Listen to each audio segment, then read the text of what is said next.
Good morning again, ladies and gentlemen of the media. This morning, two matters that I will be bringing to your attention: money laundering update and July the 4th happenings. Money laundering update and July the 4th happenings. Allow me to begin with money laundering update and to invite your attention to the following. The efforts of the Government of Guyana and the multitude of responsible stakeholders have not been in vain. The machinations of the parliamentary opposition parties, APNU and AFC, have failed. Presidential advisor Ms. Gail Teixeira disclosed that after comprehensive consideration by FATF, this is at its June plenary, Guyana was not considered for further blacklisting. Guyana was not considered for further blacklisting.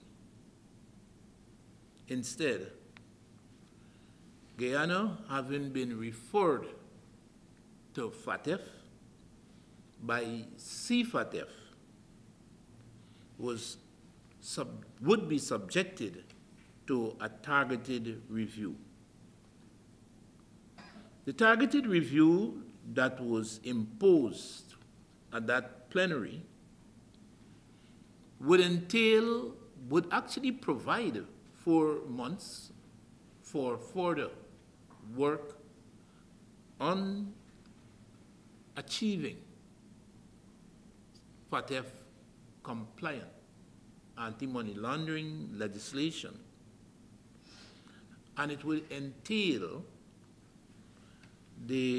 during this period of 4 months, reviews by FATF, and review that would be conducted by the North American branch, the North American contingent of FATF. In essence, until the reporting in October of 2014, that would be made at the FATF plenary, wherever that is to be held, in October of 2014, Guyana will have that period from now until then to achieve, ultimately, FATF compliant legislation and to have the most favorable of reviews possible, were that not, this is CFATF legislation, were that not provided. 4 months from today until October of 2014, during which the targeted review would be conducted by the North American contingent, and ideally a time for Guyana, for the government and the political opposition in Parliament to conclude the enactment of FATF compliant legislation. The government, in the context of that development, has focused its attention on the enactment, on the achievement of the enactment of FATF compliant legislation, but also in the context of the review, has also dedicated attention to the non-legislative recommendations, that were submitted by CFATF during their third round of the multilateral evaluation mechanism of Guyana. You may recall I've already informed you that Cabinet had favorably pronounced on matters related to that non-legislative recommendation, specifically heightening investigation and prosecution of money laundering offenses, heightening the investigation and prosecution of money laundering offenses. I am able today to advise that SOCU, the Special Organized Crime Unit, has been provided with a headquarters building. This is on Camp Street, adjacent to the Central Immigration Office. That's the south of that office.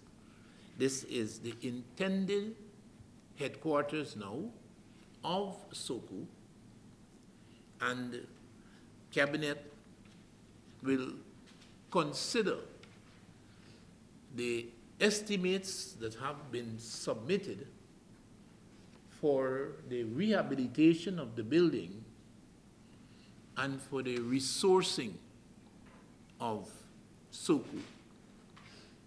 This, of course, entails the FFEs for the building, recruitment of the complement of staff, and associated expenditure. Our hope is that these non-legislative interventions in the regime of anti-money laundering, national character, our abilities, our capabilities in this realm, anti-money laundering, would indeed be fast-tracked, and support would be provided at all levels in having this more recent initiative completed. I need not comment on the nexus with the targeted review of this activity and its completion. July the 4th happenings. The outgoing U.S. ambassador leaves, we are informed, on Sunday, the 6th of July, 2014. The outgoing U.S. ambassador has already submitted for government's consideration the application for agreement for the appointment of his successor. Yet, on Monday, the 30th of June 2014, the outgoing U.S. ambassador, addressing the Blue Caps, volunteered, elected to go out in a blaze of contention. Apart from disregarding the issues of timing and that of a captive audience, he launched a broadside against President Ramotar, the government of Guyana,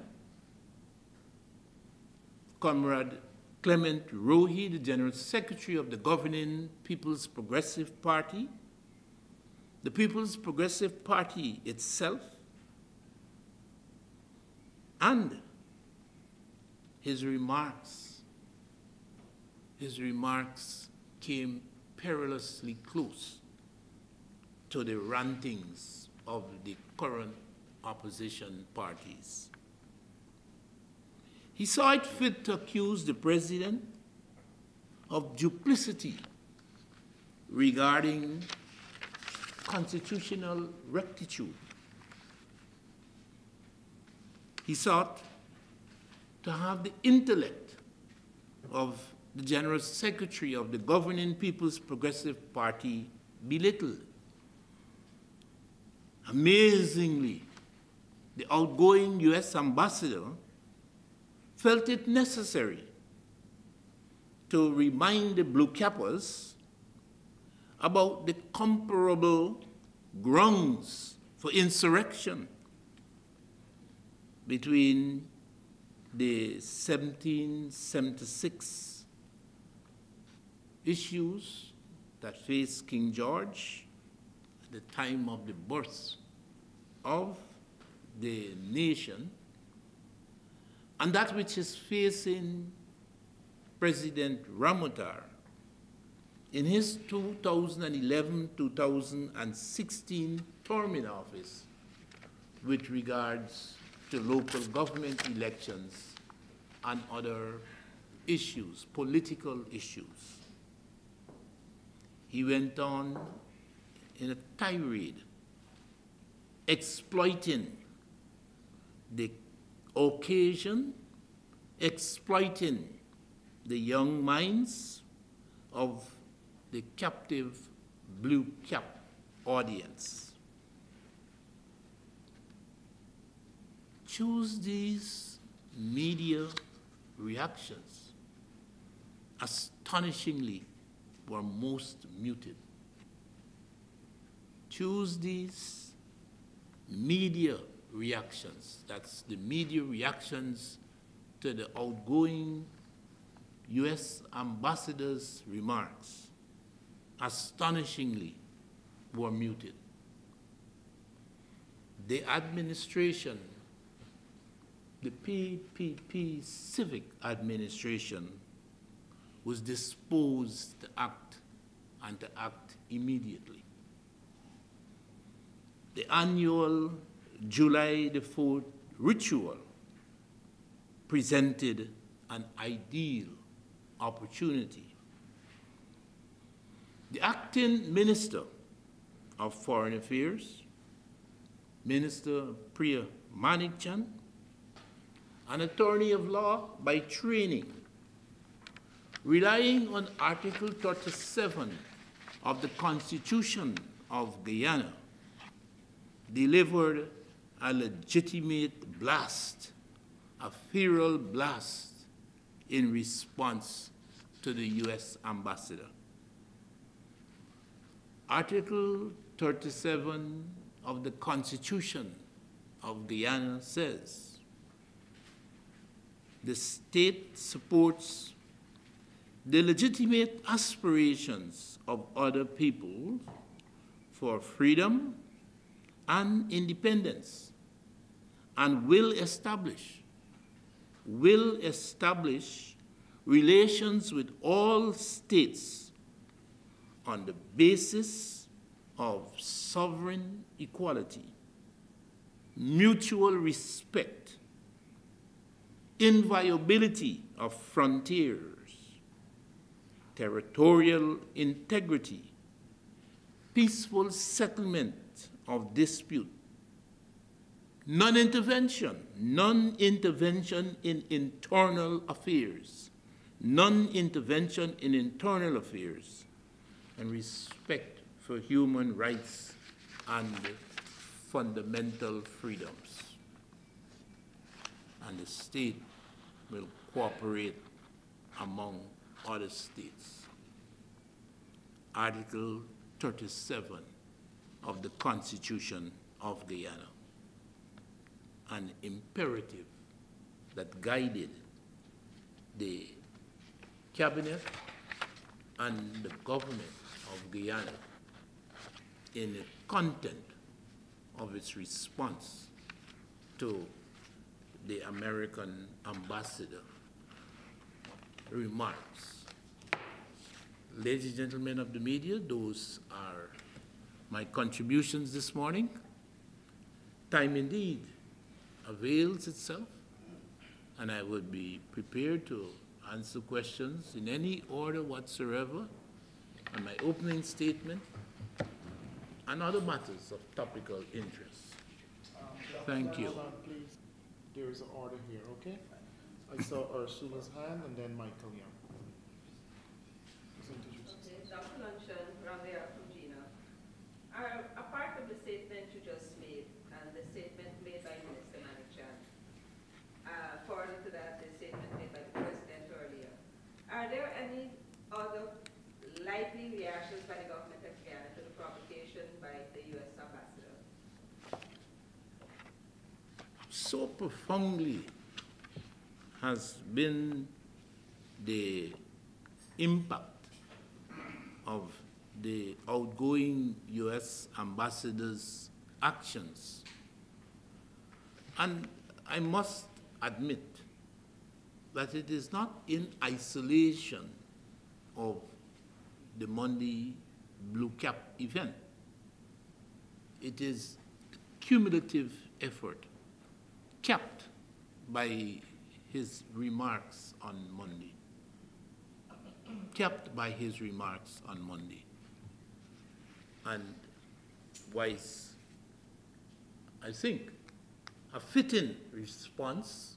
I refer to it as a feral blast by the government. Wise, it may be considered to suffice, lest there be any doubt in any minds. I think the administration would see it fit to have an engagement with the entire diplomatic corps, the entire diplomatic corps. In the context of Article 37, but not only in the context of Article 37 of the Constitution of Guyana, in the context of custom and practice and reciprocity and comparable behavior among diplomats recognized in sovereign nations.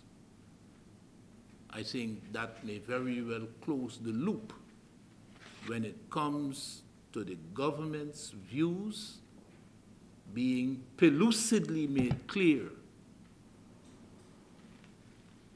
to diplomats, to the public, to all and sundry on matters of this nature and the likely positions that can be anticipated by the Government of Guyana. Dr. Luncheon, Michael Young from the Guyana Times.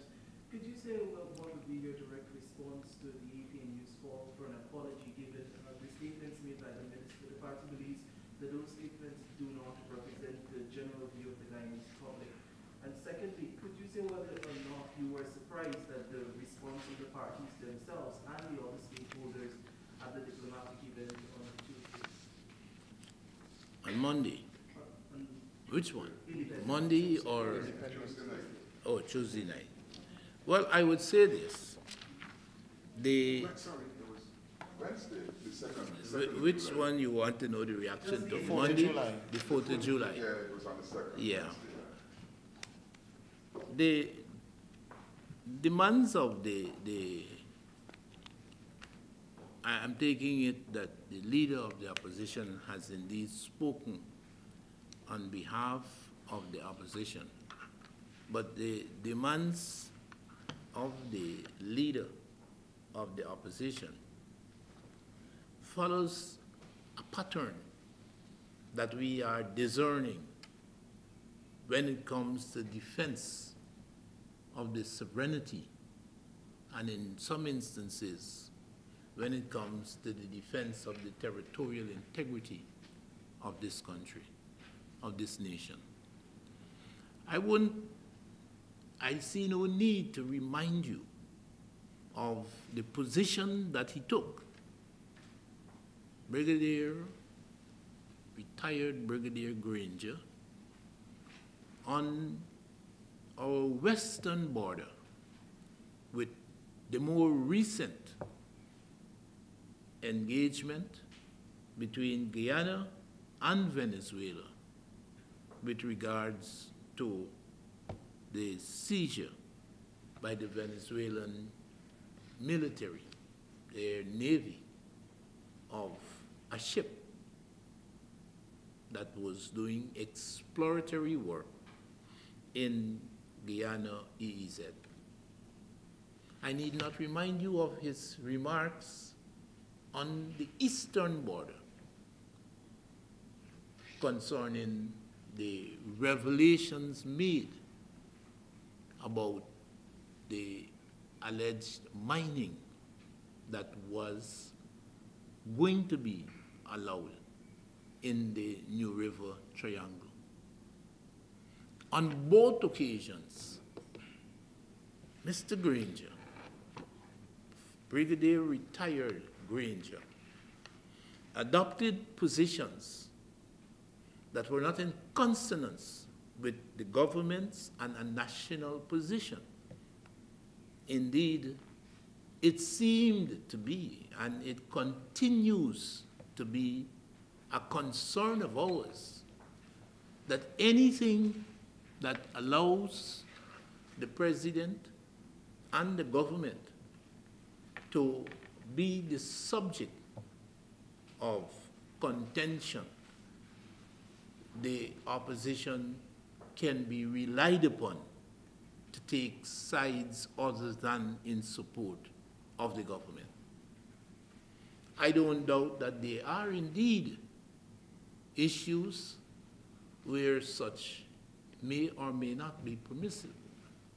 But when it comes to Guyana, or sovereignty, or territorial integrity, like in all other countries, our expectations are that all parties, all Guyanese will rally to the call.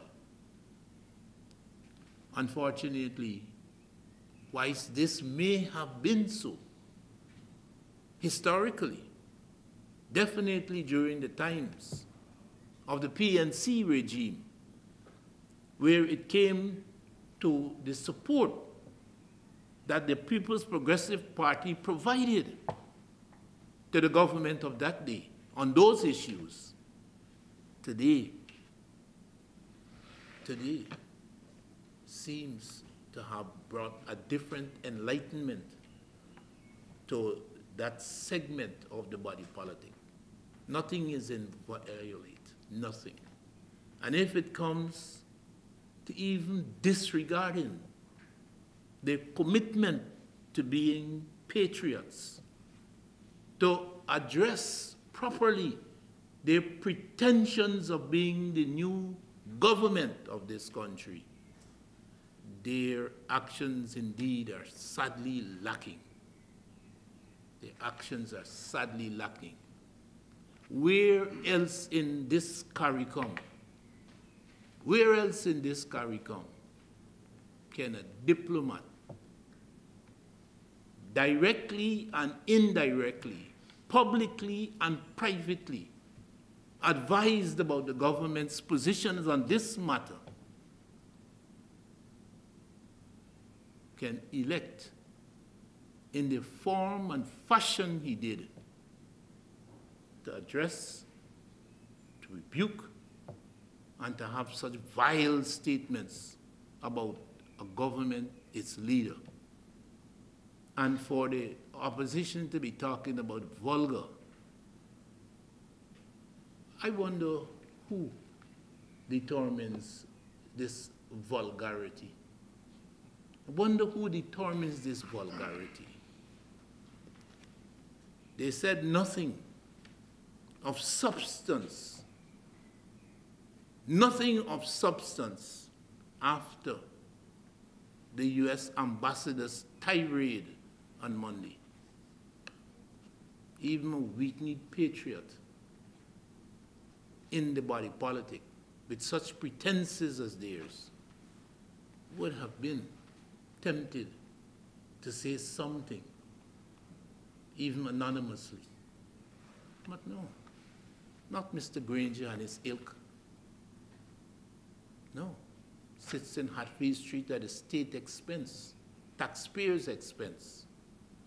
And when the U.S. ambassador is treated by this administration to a fitting response, suddenly he finds, and others, I must admit, and others, suddenly they find the strength to be heard and to have their voices proclaiming, advising, pronouncing against the actions of this administration.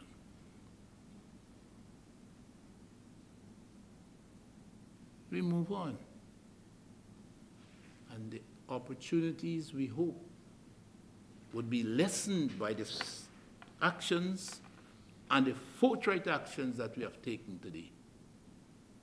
But I say this, we have no expectations of the opposition and elements on the body politic joining the government in its defense of Guyana's sovereignty and its territorial integrity. We wouldn't fool ourselves. Sir, you made mention of the ambassador's final statements. What I would want to know is, are any of his statements inaccurate? Secondly, you say that the reception was an ideal situation to respond, an ideal time to respond. Given the response at the reception, most rejected Ms. Manichand's statement at the time, why did you say that was an ideal situation to respond? And if I could, what has changed in terms of party policy, so to speak, in dealing with the Americans? Because I remember... Gary, just hold with the two questions for now, and then let's Doc answer, and then we'll move on. The two questions. Yes. And first I will... Okay, please, Hold on a please. moment. I will deal with this notion of ideal. There's a reason why the Cabinet Secretary, in addressing the July 4th happenings, it might have missed you. Might have missed you. But you've been coming to these press briefings for some time. Structure of presentation should not be dismissed. Should not be dismissed. Might I repeat for you if you did? The outgoing American ambassador leaves, we are informed, on Sunday, the 6th of July. The outgoing U.S. ambassador has already submitted the application for agreement for the appointment of his successor. Let us interpret my contentions about ideal on that basis. He is leaving on the 6th of June. Sorry, he's leaving on the 6th of July. The ideal opportunity presented itself on Wednesday, the 3rd. No, Wednesday, the 2nd. Wednesday, the 2nd of July. Perhaps you could conjure, you could think about an opportunity, the 3rd, the 4th, the 5th, I would concede leaving on the 6th. That would not have been an ideal opportunity at the airport or wherever. Where? On the 6th, it wasn't held on the 6th, though. Well, we didn't set the date. It was July the 4th, but it was brought forward, I'm told, to the 2nd. So that, I expect, addresses your question about the ideal. I don't remember what your first question was. What was inaccurate about the What he said. You know, you're missing the point totally. This has nothing to do with accuracy and inaccuracy. It has less to do with that and more to do with what was actually said. It has more to do. I said the ambassador was publicly, privately, directly, and indirectly informed, knowledgeable about the positions of the administration on this matter.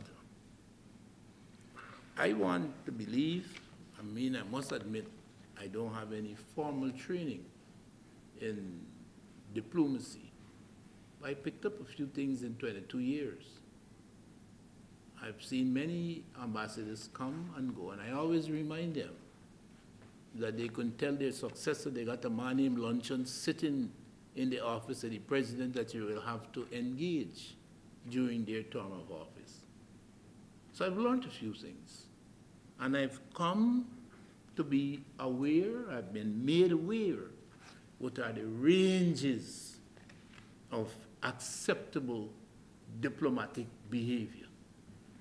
I would like you, and this is not one of those areas where I will dispute. I would like you, and here on the basis of accuracy, remind me, if possible, of this behavior of this sort being encountered by this administration here in Guyana at the hands of diplomats. And I can tell you, take it from Luncheon, that there have been more incisive issues that have separated us. And after our last engagement privately with the ambassadors, ACB, A, B, C, and EU, on matters like these, we agreed to disagree. We didn't say we're going to expose our differences publicly with venom and contentiously. We said, as we dined at lunch, we agreed to disagree. I want to believe that we feel heated, strongly so, about many things that are being done in many other countries where we have a diplomatic presence. But I am pretty certain comparable provisions in their constitution, mandate the nature of our behavior diplomatically. I put it to you that this ambassador went beyond the red line. I put it to you. On that same note then, Hold on. yeah, on that same note, sir, 1990, Ambassador Fleming Jones, followed by President Jimmy Carter, at the time made similar or even more blistering remarks about the then President Hoyt and the PNC administration. If you had to compare those remarks with what Ambassador Hart said today to evoke the kind of response you would have elicited. I spoke to you, Adam, about my 22 years. It didn't go back to 1990. So you may want to advise us here. What did the then government, what then did the then cabinet, what then did the then media response to those issues were? If I remember rightly, they were rather muted. And the records are there. When Jimmy Carter came in this very room to hold a press conference that changed the status quo for elections, Fleming Jones walking roughshod over the Guyana Elections Commission. At the time the office was on South Road. I was there and you were there. Nothing has changed since then. No, I was not. 1990, I was When I said you were there, you were probably. around in Guyana. Oh yes, I was probably Georgetown Hospital. Nothing has changed. The ambassadors, the Americans you invited to get involved in Guyana's affairs, and they have never left since then. No. If you're talking about history, I don't get it straight. The involvement I have reminded the U.S. ambassadors in the sovereign affairs. Let's go back to what Schlesinger admitted. It didn't start in 1990. That is true. Didn't start in 1990. And I kept reminding the ambassador that those of us old enough who can recall either the history or the actual events have never allowed the interference of the 50s and the 60s and the impact it had on the evolution of the politics of Guyana to ever leave our minds, our consciousness. So the interference, you may want to see where the Americans are concerned, is almost hereditary. I am dealing with limits. I am dealing with specific extent to which this interference actually becomes now policy. And what has been drawn to the American attention on July the 2nd, Wednesday, July the 2nd, what has been said publicly as the government of Guyana's position. There may have been something similar in 1990, but I am speaking authoritatively about 2014. This is the line. This is the line. And we are saying for all and sundry, you cross this line at your own peril. Dr. Luncheon, Dr. Luncheon, just to bring you back to the ANL update. You said that we have been given 4 months by FATF. Now, in your remarks, you also spoke to establishments, more greatly SOCU and some other non-recommendations with respect to that. But the primary thing here is the position established by the combined opposition for the establishment of the Procurement Commission, as well as some of the bills with regard to passage in the National Assembly by the APNU. Given the 4 months that we have, what would be the outcome of those things that the opposition are relentlessly calling for? We met, as you probably have heard, although I understand there's some elements of dispute. We met on 2 premises. One, when I said we, the government and APNU. One, that there was indeed a recognition of a spirit of compromise.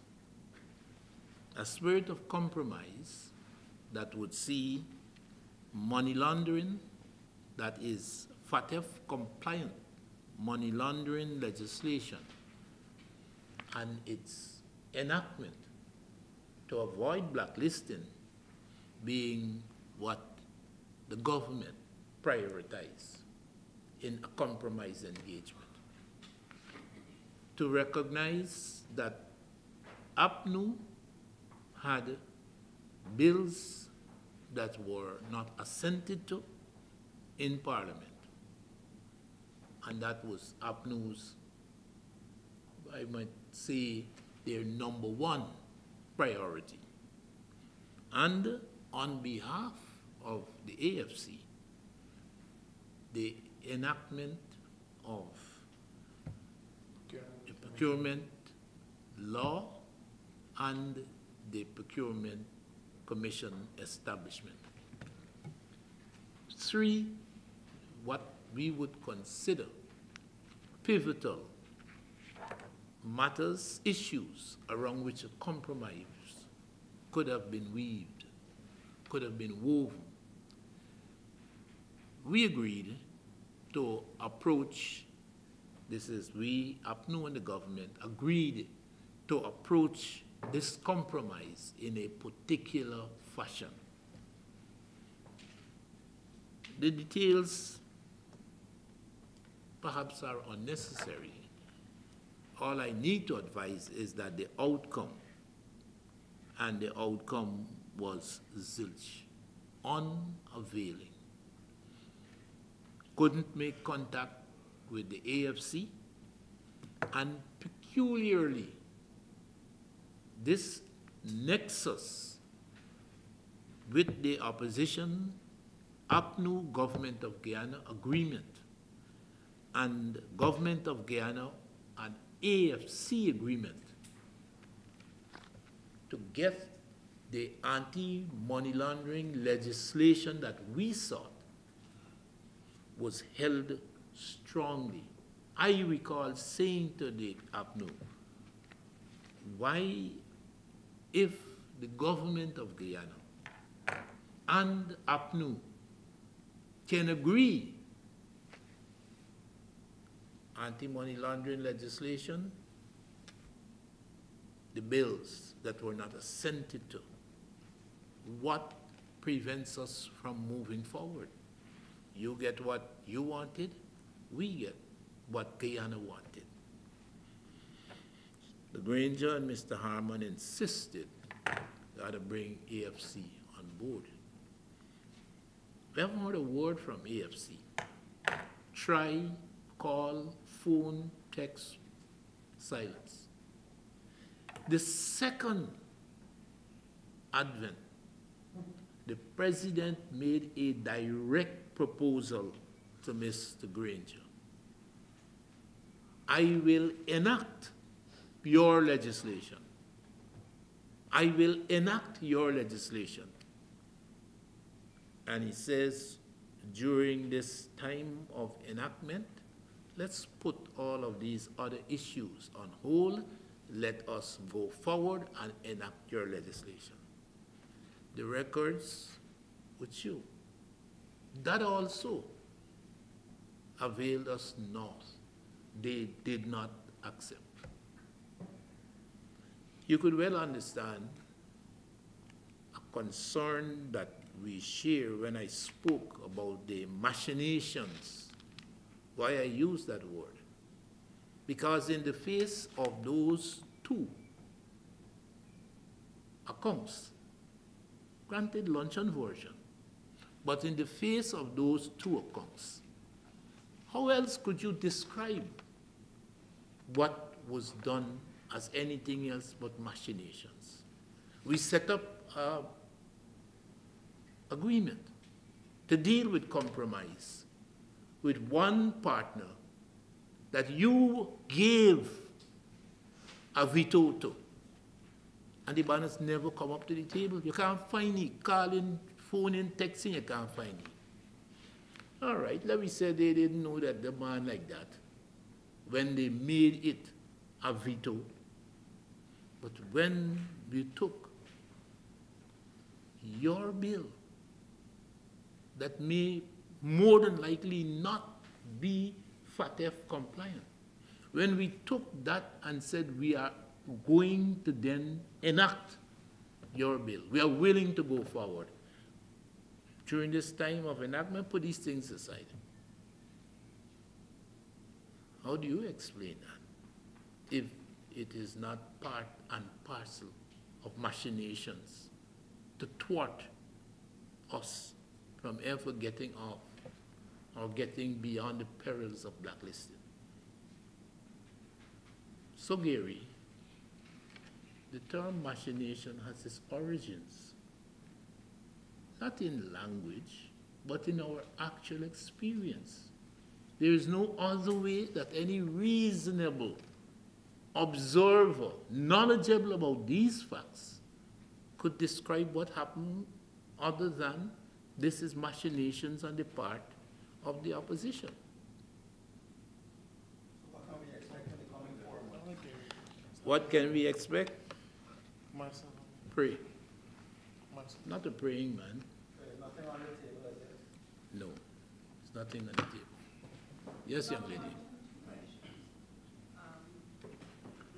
you said you were entertaining questions outside also. Well, the first one is, you spoke of diplomatic behavior and what is expected.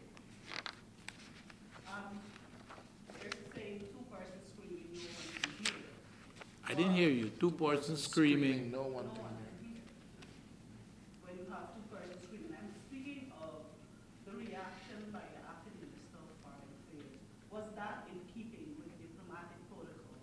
And we would have had the ambassador say also that if government found any infractions on his part, they could have approached him, and there was a way also of reporting him to his superiors and then making the public know what those infractions were. Why wasn't this route taken? You know, you are behaving as though you have just arrived. I spent, I think, some time addressing similar questions, seeking similar information that Gary asked about ideal. Sure, we could have gone that way. I dare say the muted reactions of the media on Monday on Monday and on Tuesday could indeed be said whilst they were thinking how and following the ambassador's line, calling up who is your boss, what is his contact number, how do I write him, and sometime in October you get the information to write and pronounce on what you felt. I spoke about the ideal timing of intervention. And I continue to be preoccupied with explaining what we mean by ideal. And what we mean by ideal doesn't involve calling a wrongdoer, as far as we're concerned, and civilly inquire. Yes, we didn't like what you did, you know? And can you tell us what is the name of your boss so we could write him? Because we know you're leaving. So, of course, an engagement with you would not be forthcoming. So, can you tell us who your boss is so that we could engage him on this behavior of a former? We don't have time to have another commission of inquiry investigating the actions of the former U.S. ambassador, as we're doing now, engaged in examining 1980 events. No. This event, this behavior, needed an immediate response. There is nowhere in the world where people and governments temporize on issues like this. Nowhere in the world. You check it out. Where diplomatic behavior is concerned, there is an immediacy of response. I throw you out of the country. I rebuke you. This happens almost instantaneously. If the ambassador, for heaven's sake, didn't know that and felt that he could make those remarks and anticipate a civil response and a commission of inquiry being set up subsequently, well, at least one thing, we have disabused his mind. Who wrote the speech? Hold, please. No, I thought I had a question out of the thing too. I'm taking you to the East Coast Demerara Road project and accusations of cabinet's intervention into the award of that project. Now we have 4 companies bidding and 3 were unresponsive. Why was cabinet's decision made to have the contract being worked, the tender being awarded to the lowest bidder, when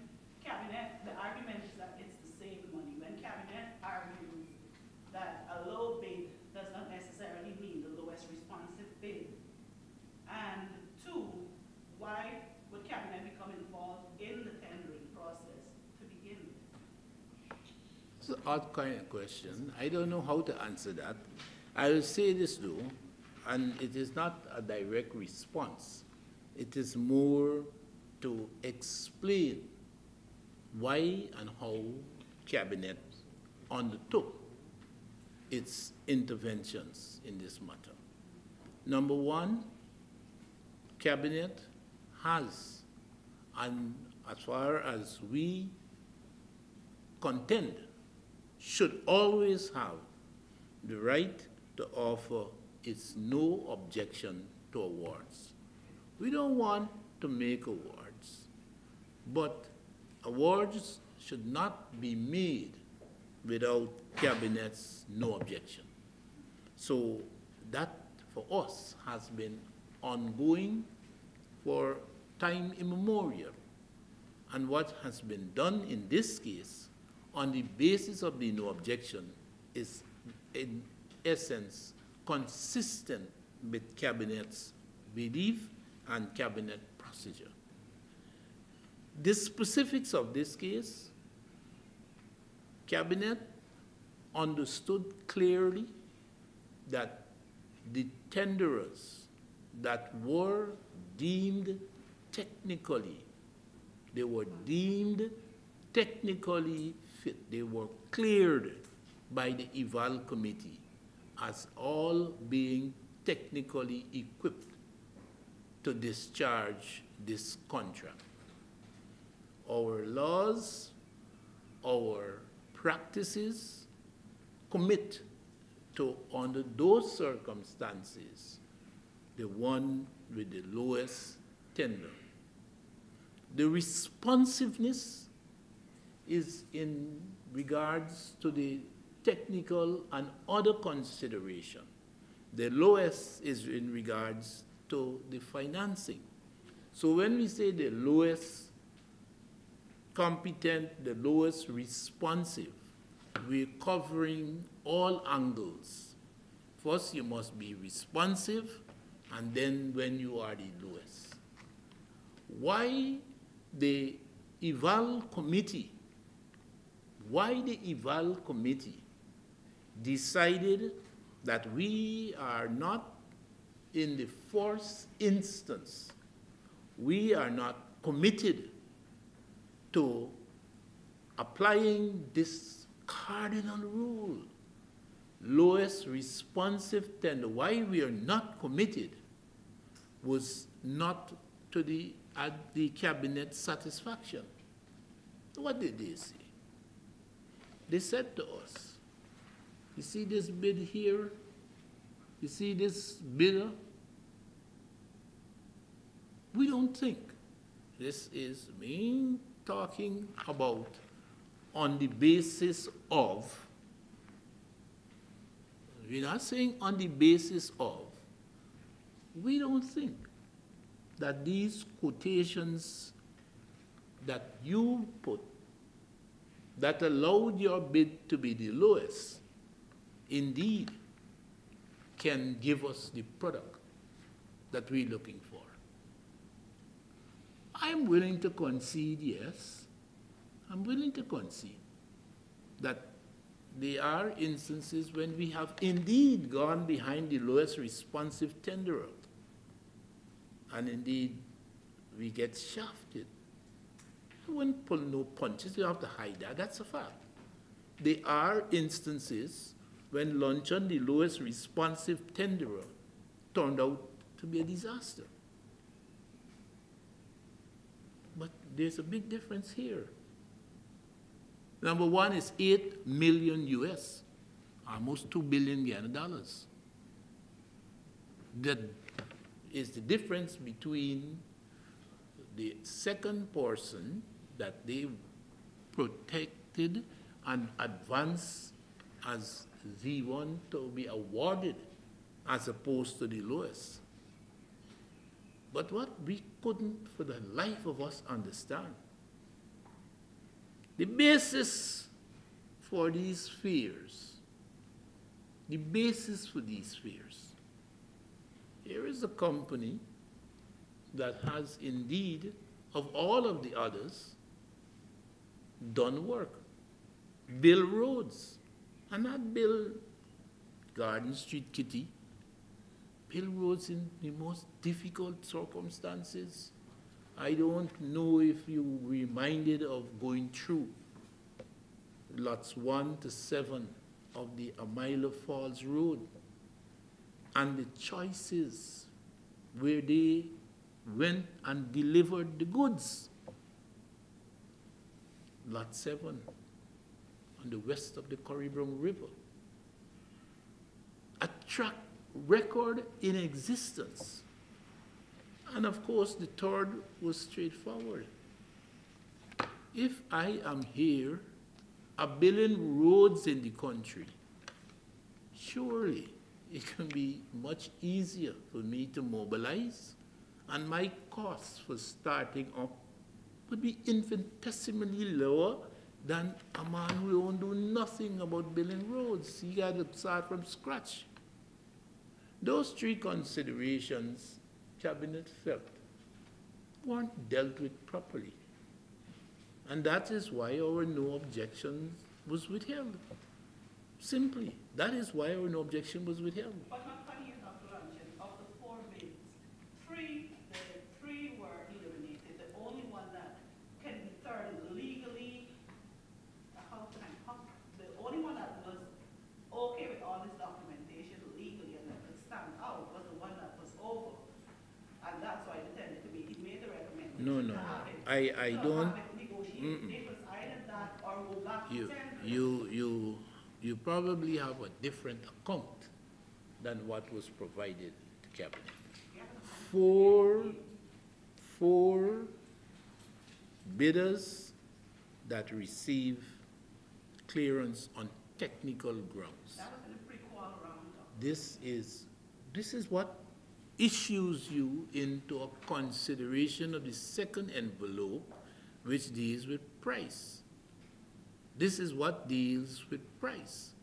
We don't consider, if you're deemed technically inadequate, you don't meet the technical specifications. And the technical specifications is all the pages in the bid document other than the one where it's put in a page for price. All the pages. The document is 2 inches thick, 1.9 inch is technical requirements. How big is your mouth? How far you could jump? How high you could go? All of those are the technical requirements you have to meet. Our law is pretty straightforward. Once you subscribe to this law, you have to pass the technical, and once you pass the technical, you are now guided by price. That is the basis. If you say to me that there are other considerations that the Cabinet missed, I would like to hear them, and these other considerations. The final question from Ursula. Dr. Luncheon, with respect to the national budget and the budget cuts, are there any thoughts for its restoration and the actions of the parliamentary responses to it? Well, I would say this, you know, the old people have a saying that the proof of the pudding is in the eating.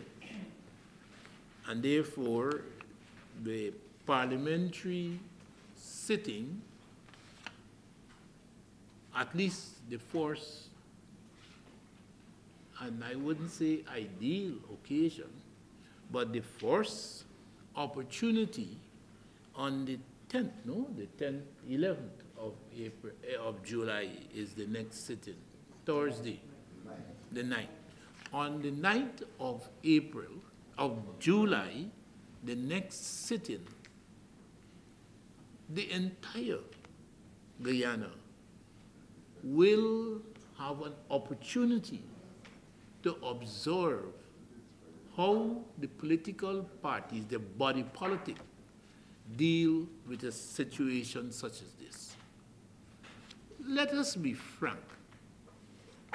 The opposition has perfected the art of trying to destroy, trying to almost remove the inputs into economic development.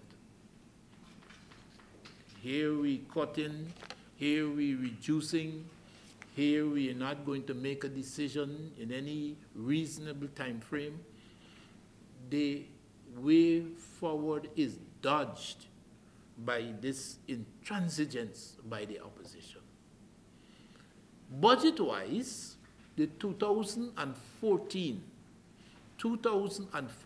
Appropriation Act takes the cake.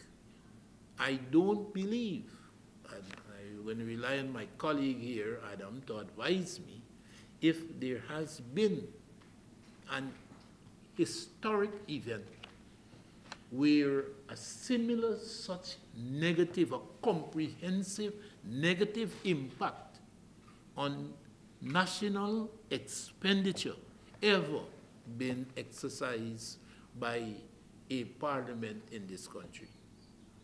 I can't believe it. But I spoke at this press briefing about it 10 times. The Committee of Supply withheld approval for expenditure 10 times. 2 times affecting the office of the president. It's a major program. I must admit, some minds considered this likelihood, and constitutional provisions